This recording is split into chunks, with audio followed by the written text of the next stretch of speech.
علی علی حق ہے، علی حق ہے، علی حق ہے، علی علی جدھر حق ہے ادھر مولا، جدھر حق ہے ادھر مولا، جدھر مولا ادھر حق ہے۔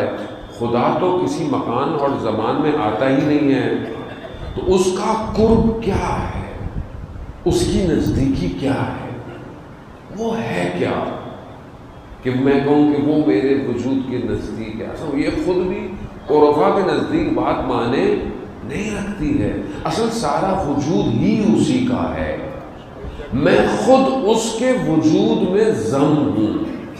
کوئی بھی چیز خدا سے باہر ہے، مگر بحث تھوڑی سخت ہے، وہ میرا موضوع بھی نہیں ہے مد نظر کہ وحدت وجود اور جو ہے وہ اسی کے اندر انسان جو ہے وہ اس کو بیان کرے۔ فلاسفر نے اس کو بیان کیا، پھر انشاءاللہ زندگی رہی کسی اور موقع پر کہ انسان اس کائنات میں جو اپنے آپ کو کچھ سمجھنے لگتا ہے کہ میں یہ ہوں، میں وہ کر سکتا ہوں، یہ ایسا کیوں میں ویسے کر رہا ہوں، اصل میں وہ ہے کیا، اس کی حیثیت کیا ہے، اس کی اوقات کیا ہے۔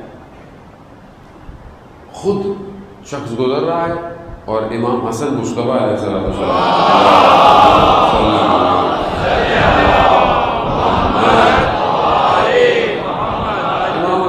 گزر رہے ہیں، امام حسن کہہ رہا ہے کہ آپ بڑے تکبر کے ساتھ اور آپ کے اندر بڑا وہ ہے۔ امام نے فرمایا تکبر صرف خدا کی ذات کے لیے ہے اور کسی ذات کے لیے نہیں۔ ہاں جسے تم تکبر سمجھ رہے ہو میرے لیے وہ عزت ہے جو خدا نے مجھے دی ہوئی ہے۔ خدا جسے چاہے عزت دے، اصل تو عزت ہے۔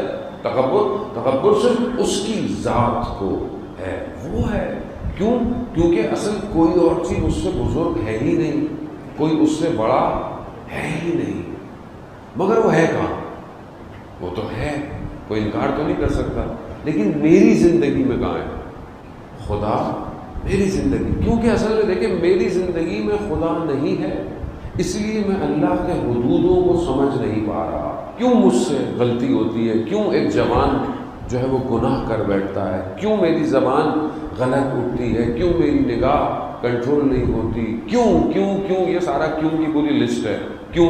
مگر خدا نہیں ہے، خدا دیکھ نہیں رہا، دیکھ رہا ہے، تو پھر میں کیوں غلطی کر رہا ہوں؟ تو اس کا مطلب ہے کہ میں اپنی زندگی میں خدا کو محسوس نہیں کر رہا، محسوس نہیں کر رہا۔ کیسے محسوس کریں؟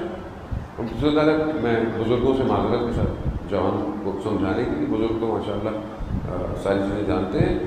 جوان اگر آپ کسی کمرے میں اکیلے بیٹھے ہوئے اور اگر آپ خدا نخواستہ کوئی غلط چیز انٹرنیٹ پہ کھل بھی جاتی ہے اور آپ کو پتہ ہو کہ دروازے میں سوراخ ہے، سوراخ سے کوئی دیکھ سکتا ہے، یہ ذرا سا دیکھنے کا شک بھی ذہن میں ہو تو کوئی چیز اگر کھل بھی جائے تو آپ اس کو فوراً بند کریں گے، بٹھائیں گے۔ کیوں؟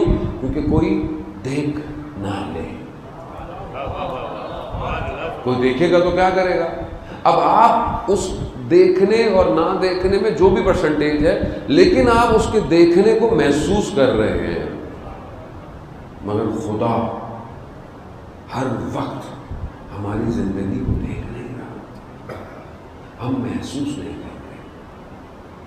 ہم اس ایک چھوٹے سے سوراخ سے تو ڈرتے ہیں، کیمرے جو لگے ہوئے ہوتے ہیں ان سے تو ڈرتے ہیں، مگر وہ جس کے اتنے بڑے بڑے کیمرے کائنات کے، کائنات امام خمینی رضوان اللہ تعالیٰ علیہ کا مشہور جملہ ہے کہ کائنات محضر خدا ہے۔ یعنی کیا؟ یعنی کائنات پوری خدا کے سامنے حاضر ہے، حاضر حاضر۔ آپ کے ہاتھ میں انگلیاں کتنی ہیں؟ آپ بولیں گے 5۔ بولا آپ نے تو دیکھی نہیں، کہا دیکھنے کی ضرورت ہی نہیں ہے، حاضر ہے، بدی ہے میرے سامنے 5 ہے۔ خدا کے آگے پوری کائنات حاضر ہے، اس لیے وہ فرماتے تھے کہ کائنات محضر خدا در محضر خدا معصیت نہ کرے۔ خدا کے آگے پوری کائنات حاضر ہے، خدا کے سامنے گناہ مت کرو، خدا دیکھ رہا ہے۔ انسان کیوں؟ آیت اللہ عثمان بہزر رضوان اللہ تعالیٰ علیہ فرماتے تھے کہ اگر انسان کو خدا کے وجود کا احساس ہو جائے نا، کبھی بھی انسان گناہ نہیں کرے گا، کبھی نہیں گناہ کرے گا۔ آپ کو احساس ہو جائے خدا دیکھ رہا ہے، خدا دیکھ رہا ہے۔ علی علی حق ہے، علی حق ہے، علی حق ہے، علی علی جدھر حق ہے ادھر مولا، جدھر حق ہے ادھر مولا۔ ادھر حق